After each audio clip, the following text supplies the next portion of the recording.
خدا کے دین کی خدمت کا ایک انمول ادارہ ہے، ادارہ رہبر انسانیت تو سب کو پیارا ہے۔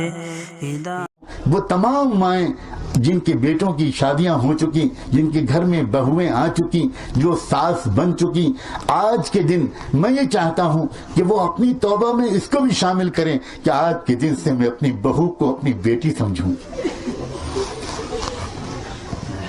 اے ساسو، تم کیوں بھول جاتی ہو کہ تم بھی کبھی بہو تھی؟ کیوں بھول جاتی ہو کہ ایک بیٹی نازوں پالی ماں باپ کے گھر کو چھوڑ کر اب وہ تمہارے گھر میں آئی ہے؟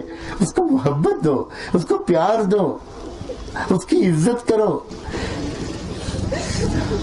اور اے بہوؤں، اللہ تمہاری سہاگ کو سلامت رکھے، اللہ تمہاری خوشیاں سلامت رکھے، تمہارے ہاتھ میں چوڑیاں اور کنگن ہمیشہ کھن کھناتے رہیں۔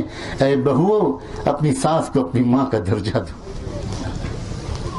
اگر وہ کچھ ڈانٹیں، ابھی کچھ کہیں تو برداشت کر، امی مجھے معاف کر دیجیے، امی مجھ سے غلطی ہو گئی، دو جملے کہہ دو گی تو تم جانتی ہو تمہاری عزت گھٹ نہیں جائے گی، اللہ کا پیار تمہارے ساتھ بڑھ جائے گا، بڑھ جائے گا۔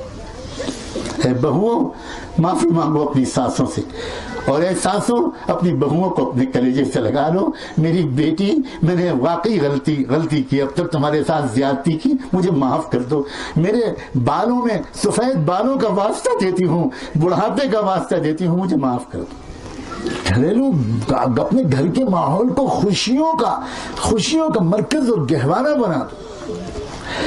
ساس اور بہو کو دیکھ کر اجنبی دیکھنے والے یہ سمجھیں کہ یہ لگتا ہے کہ اس ماں کی ایک لوتی بیٹی ہے، اتنا پیار ہے ان دونوں میں۔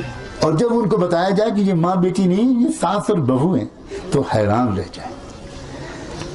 نند اور بھاوج کو دیکھیں تو دیکھ کر حیران رہ جائیں اجنبی دیکھنے والے کہ لگتا ہے یہ دو سہیلیاں ہیں بچپن کی، جو بہت زمانے کے بعد ملی ہیں۔ آج یہ بچھڑی ہوئی سہیلیاں ہیں جو آج بار بار گلے مل رہی ہیں، ہنس رہی ہیں، مسکرا رہی ہیں، لطیفے سنا رہی ہیں، اور یہ کہہ رہی ہے کہ نہیں میں آج پکاؤں گی کھانا، نہیں آپ بیٹھو میں کچن میں کام کروں، اور وہ کہہ رہی نہیں کمال کر دیا، میں کروں گی۔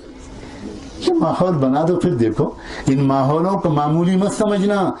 اے بہنوں اور بچیوں، تمہارے لیے سچی بات یہ ہے، فرض نمازوں کے بعد سب سے بڑی عبادت گھریلو معاشرت کے نظام کو درست کرنا ہے، یہ سب سے بہترین پہلو ہے۔ ادارہ رہبر انسانیت تو سب کو پیارا